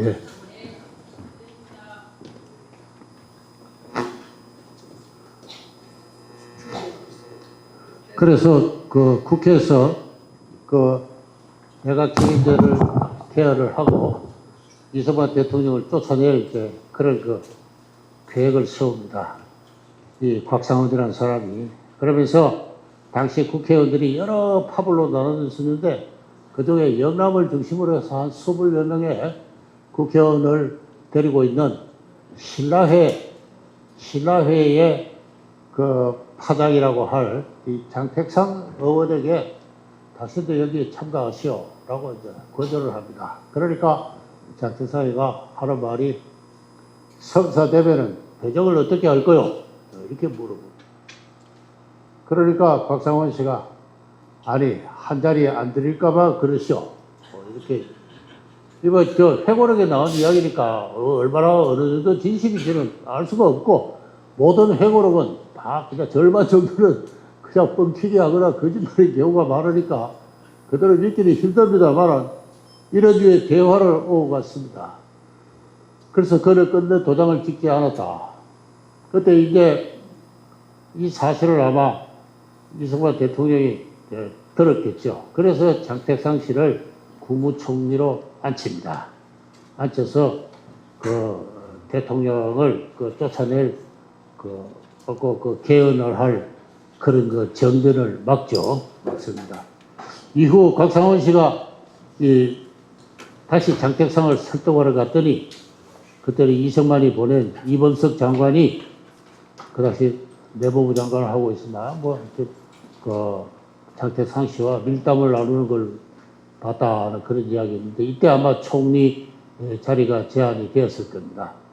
그래 장택상 씨가 총리가 되고 나서 고향이 경북 칠곡 인동인데 그 자기 묘소에 가가지고 조상에게 고하기를 영남에서 드디어 300년 만에 재상이 나타났습니다 하고 이렇게 영남에 재상이 나온 거는 아무래도 그 유성종 씨 이후에 처음이던 일입니다. 이렇게 그 초창기 이 정치가들의 행태라는 것은 한 자리 하기 위한 역관 활동이었습니다. 역관 활동이었는데 이들은 그 이승만 대통령을 쫓아낼 모의를 하게 된 것은 미국이 이승만을 제거할 계획을 세우고 있었고 그 같은 계획을 이 대사관을 통해서 알고 있었기 때문에 상당히 사대주의적인 그런 행태였습니다. 이 사실을 안 이승만 대통령이 그냥 물러나갈 사람은 아니죠. 그렇게 해서 부산 정치 파동을 일으키면서 대통령 직선제를 이렇게 정치를 했는데 대통령 직선제를 하니까 전 국민의 한 80% 가까이가 이승만 대통령을 지지를 했습니다. 그때 이승만 대통령이 성명을 발표해요. 나의 50년간의 독립투쟁과 역사에 있어서 나는 늘 나의 원수들과 투쟁에 있어서 승리했다. 원수의 감각으로 그 민주당의 행위를 규탄을 하고 있는 겁니다. 제가 그런 거를 쭉 보면서 조선왕조의 당쟁이 지금 여기에 반복되고 있구나 하는 그러한 그 생각을 하지 않을 수가 없게 된 겁니다. 56년에 또 대통령 선거가 있는데 그때 야당이 신익희 씨와 장면 씨가 못 살겠다 갈아보자 하는 표를 지금 내걸죠. 내걸고 책임 정치 내각 책임제를 공약으로 내걸고 공무원 처우 개선, 토지소득세 폐지, 인정과세 폐지, 뭐 실업자 직장 보장, 대책없는 팔단 철거 중단 공약을 내거는데 그야말로 포퓰리즘입니다. 이 공약을 내걸고 나니까 어떤 사람이 신문에다 글을 썼는데 공무원 신분 보장, 공무원들에게 월급을 주는 게 반나라치 생활비도 안 됩니다. 당시 공무원들에게 한 달 월급도 제대로 못 주는 나라가 어떻게 해서 토지소득세를 폐지하고 양곡 수매가 생산을 보장을 하고 실업자들에게 직장을 보장하고 할 수 있느냐? 다 꿈 같은 소리다 하는 그런 이야기가 있는데 한마디로 말해서 백성이 가난하고 공무원이 부정부패하고 하는 것은 전부 정치가 대통령의 잘못이다 하는 것입니다. 그 책임 정치. 민주주의는 백성이 주인이 되는 정치인데 백성이 못 살고 가난하고 이 도탄에 빠져 있는 것은 정치의 책임이니까 책임을 지라 하는 그런 이야기입니다. 무슨 정책적인 그죠 외교 정책이나 국방 정책이나 교육 통일 정책이나 그런 것을 두고 공적인 영역을 두고 다투는 것이 아니라 백성이 가난하고 공무원이 부정부패하고 경찰 권력이 남용이 되고 하니까 이 모든 것에 책임을 지라. 대통령의 인품에 문제가 있어서 그렇다. 대통령이 독선적이다. 그런 이야기입니다. 쭉 전체 이야기 읽어보면은.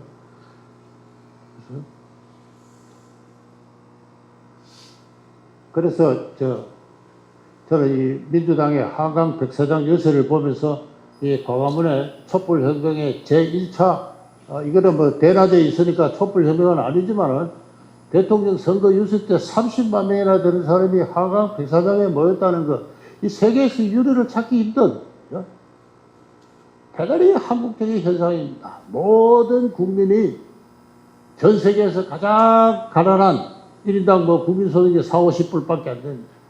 그리고 뭐 공무원에게 월급도 제대로 못 주는데 군대는 뭐 60만, 70만이나 유지하고 있는 뭐 그런 상황에서 공무원에게 월급도 줄 수 없는 그런 상황입니다. 이러한 엄연히 역사가 강조하는 부조리 속에 있는 가운데 국민들은 우리가 장차 이런 난국을 극복하기 위해서 앞으로 10년간, 30년간 무슨 일을 해야 되는가 하는 공적인 과제를 두고 어떤 그 공통된 어떤 그 의식이나 어떤 책임 있는 논의를 하기 이전에 못 살겠다 가라보자 하면서 수십만 명이 모입니다. 그러니까 자유당은 가라봤자 소용없다 또 이러고 있거든요. 이러고 있는 게 이제 한국 민주주의의 출발이다 하는 게 제가 지금 이야기를 하고 있는 것이고, 이것은 그들이 구사하는 언설의 그 논리라든가 그 단어 하나하나에 이르기까지 철저하게 조선 왕조의 당정의 재판이다. 저 비열한 자가, 비열한 인품이 아주 뻔뻔하게도 무슨 대감의 판서직을 하고 있다 하는 그 이야기하고 그 똑같은 이러한 상황을 저는 이제 느끼고 있는 겁니다. 이러한 한국 정치의 당쟁적 요소를 억누른 것이, 종파적 특징을 누른 것이 바로 박정희와 전두환 대통령입니다. 그래서 저는 앞으로 장차 새로 쓸 이 책에 있어서 이승만, 박정희, 전두환의 권위주의 정치를 역사의 정당한 선택이었다고 옹호를 할 생각입니다.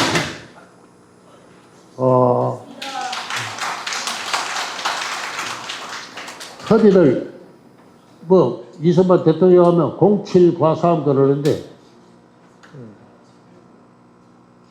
07과삼 그런 식으로 변명하는 식으로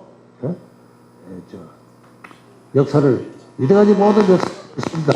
이런 공격적으로 이승만 대통령의 장기 집권은 불가피한 시대적 선택이었고 나름의 정당성을 갖는다.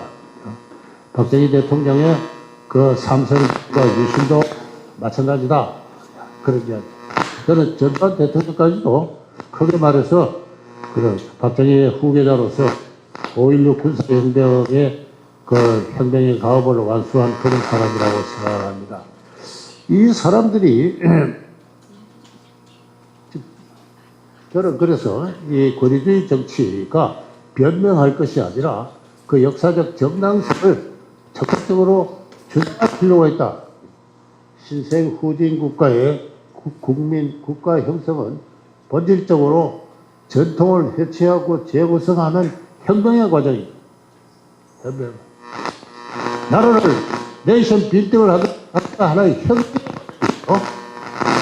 새로운 인간을 새로운 행동 원리에 새로운 정신 문화에 인간 집단을 만들어내는 그러한 과정이고 그것은 내외 도전 속에서 단기간에 수행하지 않으면 안 되는 혁명의 과업이라고 할 수가 있습니다. 그것은 국민 다수가 비자립적이고 직업 정치인들이 몇 개의 종파로 분열한 가운데 당정을 일삼을 때 공개적인 토론과 합의의 과제가 아닙니다. 국가 경제를 어떻게 건설해야 될 것인가 하는 문제를 두고 공개적으로 토론하고 모색하고 할 그런 일은 아닙니다. 국방을 어떻게 할 거냐. 이것도 공개적인 토론과 합의의 과정은 내가 될 수가 없는 겁니다. 한국의 경우 소수 엘리트 집단, 50년대 이승만, 60, 80년대 군부, 그리고 기업가가 그러한 시대적 과제를 훌륭히 수행한 행운을 이 신생국은 이러한 그저 행운을 누렸다. 그래서 오늘날 또 어떤 이만한 규모의 그 국가 경제와 생활 또 국민 개개인의 생활 수준을 누리게 된 거다. 그렇게 생각을 합니다. 예를 들어서 1968년에 삼성 계열이 있었는데요. 아니죠. 69년도에 있었죠. 69년도에. 그때 삼성 계열을 안 하고 박정희 대통령이 이제 물러났다고 그래 봅시다. 그러다 김대중 씨나 김정일 씨가 그 대통령이 될 텐데 또 내용이 너무 길어져서 하여튼 결정된 대로 일찍 끝내도록 하겠습니다. 좀 조용히 해주세요. 제가 조금 전에 말씀드린 것은 이승만, 박정희, 전두환으로 이어지는 이 권위주의 정치, 이 권위주의 정치는 나라의 역사적 정당성을 갖는다. 우리 한국의 전통적인 정치 문화에 비추어 볼 때 정당성을 갖는다. 굳이 새 대통령의 권위주의 정치에 대해서 변명을 하거나 공칠 과상론이니 박정희는 경제 발전을 바랬으나 독재를 했다. 이런 식으로 양면적인 그러한 평가를 함으로써 변명하는 식의 역사가 되어서는 안 된다. 그 이야기를 제가 하고 있습니다. 그런데 모든 역사는 독자가 없듯이 강한 어떤 권위주의 정치는 그 나름의 어떤 반작용을 불러일으키게 되고 그것이 바로 민중 종족주의가 대두한 것이라고 할 수가 있는데 사실 건국 이후에 전쟁을 거치면서 60년대 초반까지는 이 전쟁과 그리고 여러 가지 정치적 상황에 의해서 이 민족 내지 종족주의의 대두가 상당히 방공의 위세하에서 억압이 되었습니다. 그러다 60년대 후반부터 이것이 새로운 정치 문화로 등장하는데 그 안장을 쓴 사람이 김대중이라는 하나의 참 탁월한 정치가다. 탁월한 정치가라는 의미는 상당히 복합적인 의미를 갖고 있는데 어쨌든 매우 유능했다. 그렇게 이야기할 수가 있습니다. 이 사람은 대중경제론과 대중민주주의를 주창했어요. 수출 주도형 그러한 대기업 주도의 경제 성장이 아니라 농민과 중소기업이 중심이 된 완만하고 균형 있는 그러한 그 경제 성장을 해야 되고, 그리고 기업의 경영에 종업원도 참가하는 걸 내용으로 하는 대중민주주의를 주창을 했습니다. 이것이 1967년 대통령 선거 때부터 야당이 들고 나오기 시작한 거고, 그때부터 김대중은 유망한 정치가로서 두각을 나타내기 시작을 했습니다. 그가 뚜렷하게 호남 지방의 지도자로 부각되는 것은 67년도 국회의원 선거에 당선되는 과정에서부터 있는데, 마침 67년도 말에 경부고속도로 건설이 발표되니까 이거는 호남 차별이다. 전독부가 조선을 말살하고 했는 것과 똑같은 호남 말살 정책이다. 그렇게 이야기했습니다. 그렇게 이야기하면서부터 그런 민족운동의 지도자로 부각되기 시작했고, 동시에 그는 기회가 있을 때마다 이 민족운동의 출발을 전공전의 동학농민혁명으로 설정을 했습니다. 그래서 동학농민혁명을 개선해서 민족혁명, 반제국주의, 반봉건 부패 친일 세력에 대한 혁명을 주장을 하기 시작했습니다. 그래서 그런 이 여권은 역대 정부는 95년도 일입니다만 이승만, 박정희, 전두환으로 이어지는 역대 정부는 친일 정권이었다. 또 이야기하기 그렇습니다. 그런 대중경제론, 대중민주주의를 주창을 하면서 미국 망명 시절에는 곳곳에 다니면서 북한에는 빵은 있지 않느냐, 남한에는 빵도 없다, 이런 식으로 이야기를 했고, 드디어 이 3단계 통일론을 이야기해서 통일을 바라는 이 한국 국민들의 종족적 열망을 아이 정치적 에너지로 동원하기 시작합니다.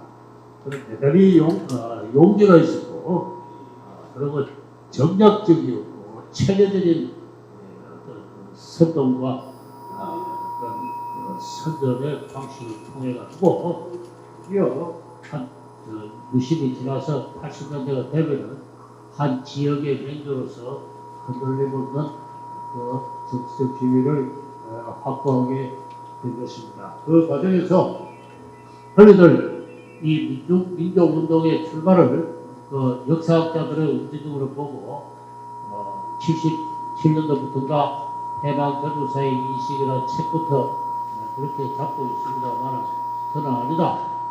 10년 앞서 김대중 씨가 그 입장을 썼다. 역사학자로서 그 민족운동의 기초를 놓은 강만길 등은 크게 보면은 김대중 씨의 제자라고도 할 수 있다. 그와 같은 생각을 하면서 또 비슷한 이야기를 최근에 나온 아닌 종족의 역사 내라는 책에서 쓰기 시작했습니다. 이것이 한 시대의 지성으로서 한 시대의 정치 감각으로서 한국인들을 호소하기 시작했습니다. 거기는 권위주의 정치가 불가피하게 지불할 수밖에 없는 어떤 반민주적인 어떤 요소에 대한 비용까지도 포함되었다고 볼 수가 있습니다. 67년도 같은 해에 신동엽 씨가 꼭대기를 가라하는 시를 발표했는데, 그 건강이라는 장편 서사시의 그 요약본입니다. 이것이 지금까지도 중고등학교 교과서에, 교과서나 역사 교과서에 그 책배가 바뀔 때마다 그 시기를 그 상징적인 장면으로 이렇게 지금까지도 이렇게 실리고 있습니다. 갈매기 망가고 껍데기는 가라, 동학용 봄나루에 그 아우성만 살고 껍데기는 가라, 할라이스 때 끝까지 향거로운 흙가슴만 남고 그 모든 세계를 가라. 이 중간에 빠져 있는 것이 그 남한의 남성과 북한의 여성이 남한의 아사달과 북한의 아사녀가 벌거벗은 몸으로 철회청에서 맞대를 하면서 결혼을 하듯이 우리 한라이스 백도까지 하나가 다스 되어 어떤가. 극히 감성적인 언어로 통일을 노래한 적극적 감성의 통일론입니다. 그러나 이건 모든 사람의 가슴을 때렸어요. 그리고 저도 대학교 들어와가지고 이 신동엽 씨의 건강을 읽고 눈물을 흘렸습니다. 막걸리 먹고 친구들하고 그냥 올림픽에서 두 역사의 비북 관계를 하고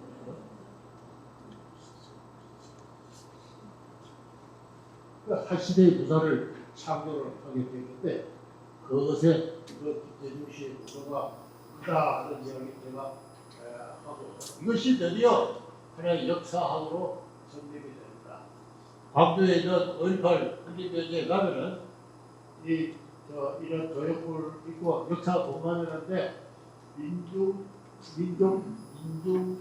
민족혁명의 역사적 계보를 이렇게 설정하고 있어요. 민주대란의 혁명, 동학농민혁명, 3.1운동, 광주학생농민운동, 4.19 혁명, 5.18 광주민주운동, 그리고 한겨레 통일마다 이렇게 되어 있어요. 이게 서쪽 구조물로 쫙 공간이 설정되어 있습니다. 대한민국이 뻗어 있습니다. 6.25 전쟁이 뻗어 있어요. 광주 사태 때 사람이 한 220명 정도 죽었는데 그것보다도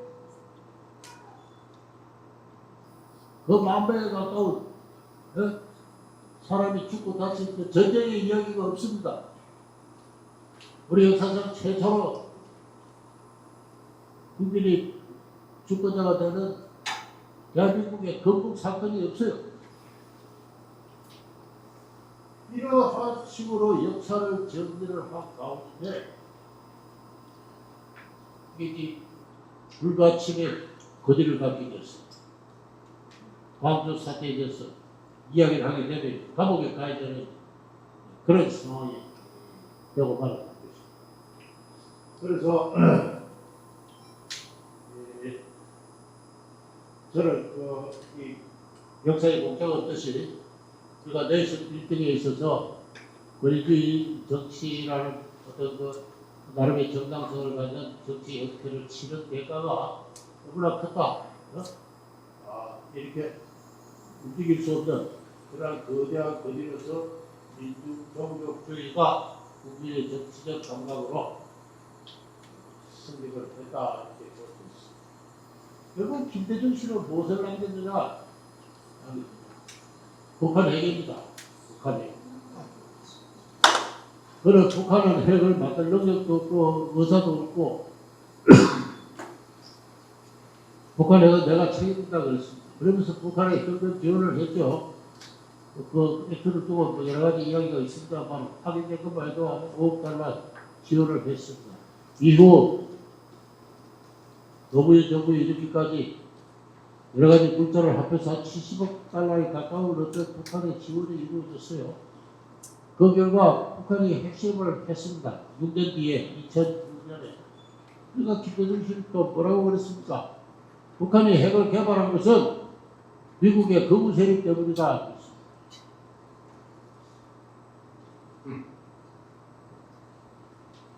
그러고 나서 그가 죽고 2009년에 작고한 뒤에 얼마 안 있어서 그가 미국에 어디 가고 있는 비자금에 관한 움직일 수 없는 증거가 법정에 제출이 됐어요.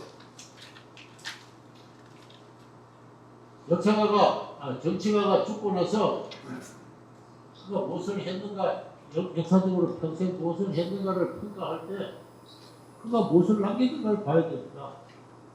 돈을 남기고 죽은 사람은 이승만 대통령, 박정희 대통령 그런 분에게 찾을 수 없어요. 너무나 청정한 사람들이 아주 강직하고 청렴한 사람들이었습니다. 이분은 무려 14억 달러에 되는 돈을 미국의 은행에 대체하고 있습니다. 평생 무엇을 추구했느냐? 부와 권력과 명예를 추구한 사람. 이 전통적인 종족주의 문화가 대표하고 있는 물질주의의 저적입니다. 그 사람이 자기의 부와 권력과 명예를 위해서 종족주의적 감정을 선동을 하고 호남 차별론을 이야기를 하고 그렇게 호남을 자기의 정치적 아성으로 구축을 하고 그리고 남북이 화해하고 협력하면 저절로 통일이 된다는 이 황당설 통일론을 주장을 해서 결국은 미국의 대통령도 되고 노벨상도 받는 극단의 영예와 권력을 누렸지만 무엇을 만든 거냐? 이 신화의 도전을 해야 됩니다. 그가 맞서 여러 가지 그 우상 파괴를 지금부터 해 나가야 됩니다. 그래서 저는 해야 될 일을 그냥 생각난 대로 적어봤는데요. 이 민중주의와 또 그 민중의 집단적인 것은 집체로서 어떤 종족주의 그래서 그 종파성은 이 북한의 김일성이가 종파주의를 비판하면서 만들어낸 말인데 우리도 쓰도 좋다고 생각합니다. 이 종파성과 이 종족성을 철저하게 비판하는 그러한 학설을 정립을 하고 그리고 자유이념이 입각한 이 근현대사를 하루빨리 정립을 하고 이 널리 교육을 해야 됩니다. 아직 우리 대한민국의 자유우파는 걸맞는 역사가 없어요. 우리가 지금 정치적으로 패배하고 수세에 몰려있는데 너무나 당연한 겁니다. 좌파는 지난 30년 동안 자기 역사를 만들어 왔어요. 자기 상징물을 구축을 해왔어요. 곳곳의 문화 공간을 저와 같은 역사하고 채웠습니다. 강구한 문화적 진지를 구축했는데 비해서 한국의 자유우파는 정치적으로는 지금의 국힘당 이전에 한나라당을 중심으로 하는 자유우파는 자기의 역사적 계보를 밝히기를 부끄러워했어요. 마치 옛날에 서자가 자기 계보를 밝히기를 꺼려했듯이 자기의 조상이 자유당이고 공화당이고 이야기를 숨겨왔습니다.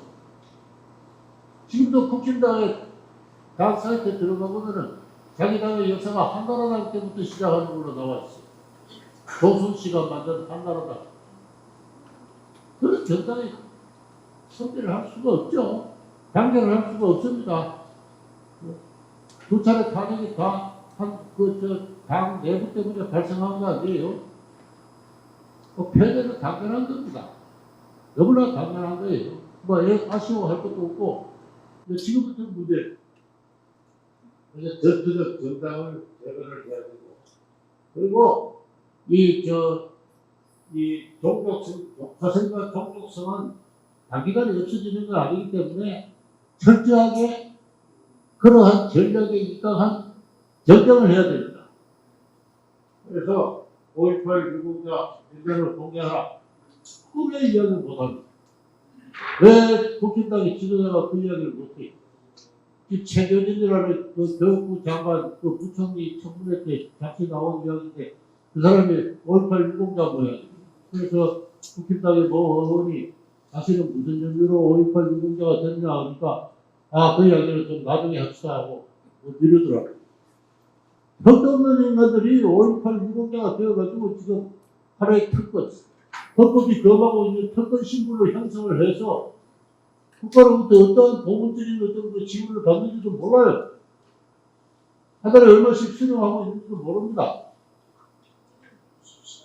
죽으면 다 그냥 국민묘지에 가게 돼 있어요. 그 특권 신분이 아니고 뭡니까? 그런 한 10분들을 만들어 놓고 그걸 공개하라는 이야기를 못해요. 왜 못합니까? 용기가 없으니까 못하죠. 제가 광주에 우리 이승만 학장이 제 22인가 광주에서 강의를 했는데 광주에 내려가면은 금강로 역이라고 있습니다. 금강로. 그 역에 아래 통로의 벽화에 5.18 때 군인이 원복으로 시비를 내리치는 그게 모자이크로 되어 있어요. 그 어린애들이 그걸 보고 자라면 그 어린애가 어떻게 되겠습니까? 그 아동학 학대들이 지극히 비교육적인 장면을 장소에다가 그거를 해놓고 벌써 30년째 이러한 잔인한 비교육적인 왜 방치를 합니까? 왜 그 이야기를 못해요? 그렇게 해도 되는 겁니까? 어린애들을 그렇게 교육시키도 되냐고. 5.18 국민교지에 제가 하루를 갔더니 오래전 이야기입니다만 어린애들 보고 시가전 연습하는 훈련 프로그램이더라고. 총 들고 복총 들고 뭐 이렇게 어린애들 모아서 시가전 벌리면 그러한 교육 프로그램도 있는데 좀 한 2, 3년 전에 가보니까 그런 없어졌더라. 그렇게 어린애들 키워서 됩니까? 배순 관련 사건, 대구 사건 사건, 실상을 이야기해야 되죠. 이야기해야 됩니다. 교수님 마이크를 좀 가까이 대요. 네. 국제사기극 위안부와 징용공을 폭로했다. 이거 이야기입니다. 요새 최근에 김병현 씨가 혼자서 외롭게 매주 수요일 날 그 소녀상 앞에서 국제사기극을 진상조사하라, 국정조사하라고 외치고 있는데 그분 이야기가 그렇습니다. 일본 관원에 의해서 강제로 끌려간 것이 위안부라고 정의되고 있는데 강제로 끌려간 위안부가 단 한 명이라도 있으면 이야기하시오. 그렇게 떳떳하게 상대를 향해서 소리치고 있는데 혼자서 외롭게 도와주는 국민도 없고 언론도 없고 국힘당, 정당도 없어요. 그렇게 소심하고 비교돼서야 어떻게 한 시대를 감당할 수 있는 정치를 할 수 있습니까? 그래서 두 번의 탄핵에 관해서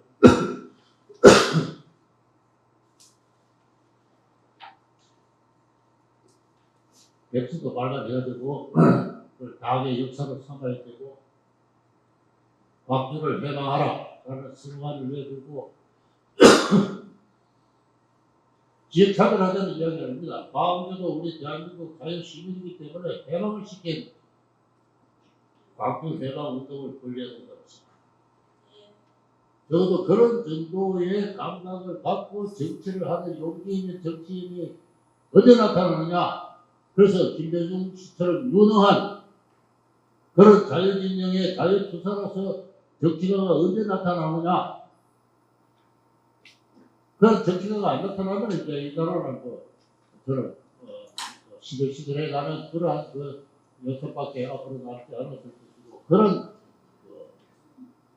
종족성과 종파성이 만들어낸 상징성을 종족성과 종파성을 이용을 해서 오히려 정치력을 동원하는 그러한 용기와 그 기질을 발휘하는 그러한 정치가가 나타날 때 그러한 시민운동이 벌어질 때 적어도 광주 해방운동을 공평하게 벌일 수 있는 그러한 시민운동이 조직될 때 그런 시민운동이 10,000명, 20,000명의 회비를 모으고 한 달에 적어도 10,000원 정도의 회비를 내어가지고 이 좌파들이 하는 민족연구소처럼 그런 정도의 연구소는 운영할 수 있는 그런 상태가 되어야 이게 극복 가능한 일이다. 제 이야기를 여기서 마치겠습니다.